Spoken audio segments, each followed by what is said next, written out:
Sənət və əxlaq arasında necə bir əlaqə mövcuddur?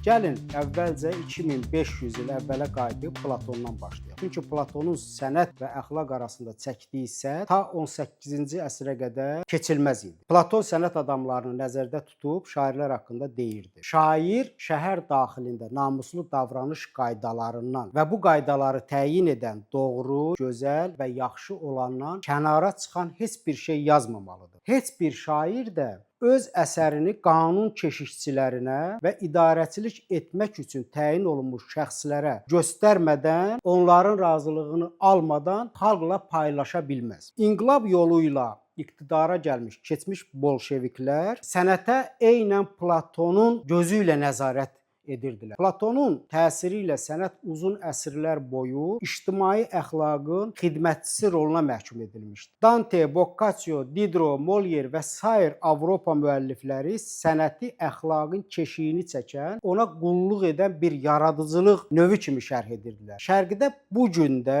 sənət əsərinin əxlaqi dəyərə sahib olması vacib sayılır. 13-cü əsrdən başlayaraq Avropada liberalların üzə çıxması 18-ci əsrdə sənətin Platona qalib gəlməsi ilə nəticələndi. 18-ci əsrdə sənətdə əxlaqın yerini gözəllik tutdu və öz hökmünü elan etdi. Bu əsrdən etibarən sənət əsəri etik yox, estetik olacaq. Sənət ictimai əxlaqa xidmət etməkdən boyun qaçırdı. Yaratdığı gözəlliyin də əxlaqi dəyərə sahib olub-olmamasına görə qiymətləndirilməsini etirazla qarşıladı. Sənətin əxlaqın deyil, gözəlliyin xidmətinə keçməsinin səbəbi Avropada həm dövlətin, həm də cəmiyyətin kilsənin nəzarətindən imtina etməsi, sekulyarlaşma prosesinin başlaması idi. Yəni ictimai əxlaqdan imtina etmək ictimai istək idi. Bu heç bir şairin yaxud rəssamın öz kefindən uydurduğu bir istək deyildi. Sənətin əxlaqdan imtina edib gözəlliyə üz tutmasının tarixini Alman şairi Lessingin 1766-cı ildə yazdığı Laokoon əsərindən başlamaq olar.